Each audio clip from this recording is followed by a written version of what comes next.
এখন হকে ঘড়ি আয়তি গণক চাই আয়তি গণক চাই ওৰলে জোকাৰ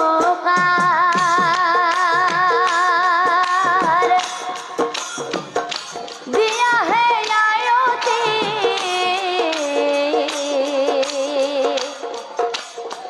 সম্বৰণ ৰজাৰ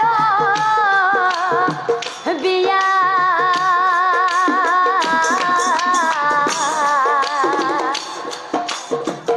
আগজাল সতিয়াই দিয়া হে আয়তি বড় কইনা ঘৰলৈ নিয়া হে আয়তি বড় কইনা ঘৰলৈ নিয়া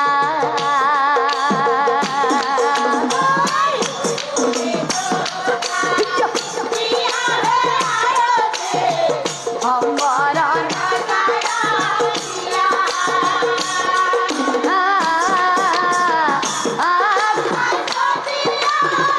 দিয়া হে আয়তি ঘৰলৈ নিয়া বড় কইনা ঘৰ আৰু এনেকৈয়ে সম্বৰণ ৰজাৰো খুৰদৰে বড় কন্যা তপতিৰ বিবাহ শেষ হৈ যায় কিন্তু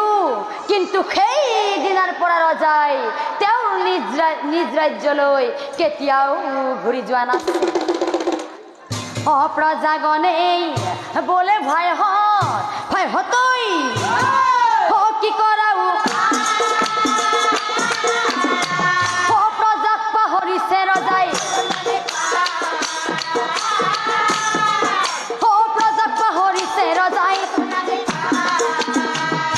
কিমান দিন ৰজাৰ আমি মুখেই দেখা নাই এতিয়া প্ৰজাগণৰ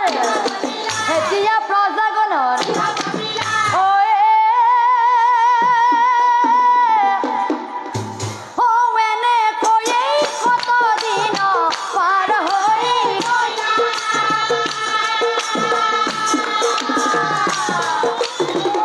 একদিন নতুন ৰাণী ৰজাৰ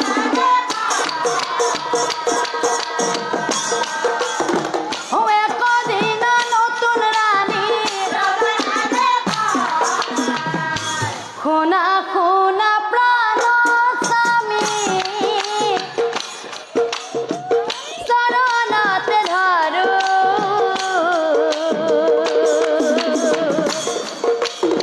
স্বামী সতিনীৰ লগতে মই চলিব নোৱাৰো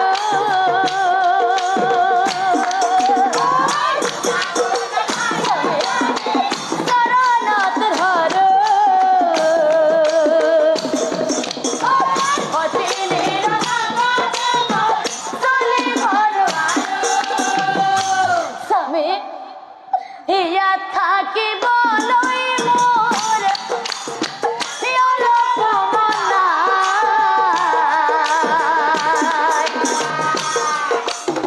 স্বামী বনৰ মাজত থাকিম আমি গমতে নকয়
এনেকৈ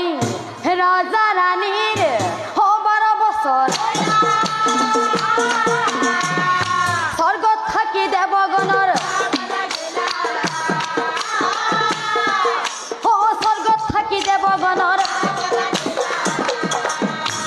বৰুণক চাই ইন্দ্ৰই অহোৱা দেশক সম্বৰণৰ ৰাজ্যত তুমি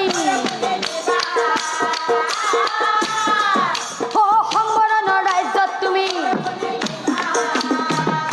সেই দিনাৰ পৰা ৰাজ্যত বৰষুণ নাই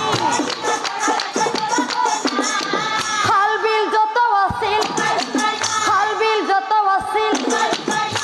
শস্যৰ পথাৰতো যেন জুই লাগি কত পশু পক্ষী মৰিল কত পশু পক্ষী মৰিল অপ্ৰজাগণে বোলে ভাইহঁত আমি এটা কাম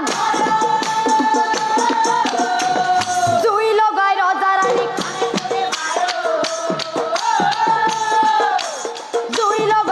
ৰাণীক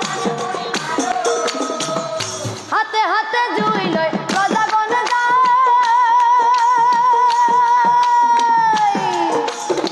ভাইহঁত আহি থাকা জয় ধ্বনি কৰিব দিগন্ত জ্বলা ৰজাগণ জয় ধ্বনি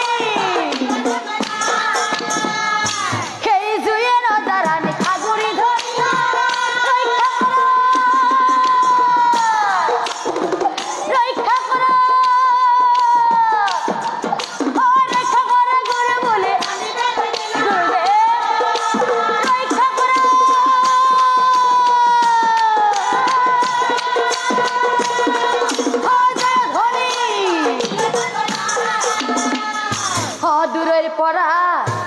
বশিষ্ঠই সকলো যা ৰজা ৰাণীৰ আগে গৈ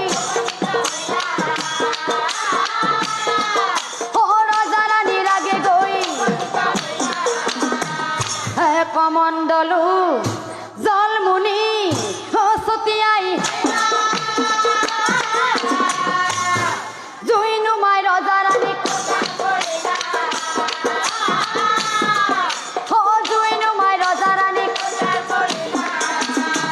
আৰু সেই তেতিয়াই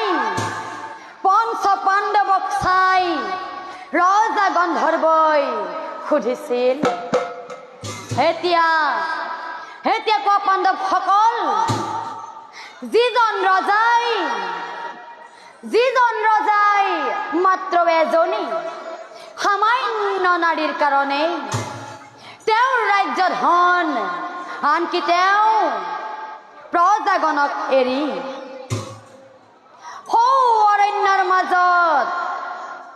লুকাই আছে সেই ৰজাজন কোন আছিল কোৱা পাণ্ডৱসকল সেই ৰজাজন কোন আছিল তোমালোকে নোৱাৰা তেন্তে শুনা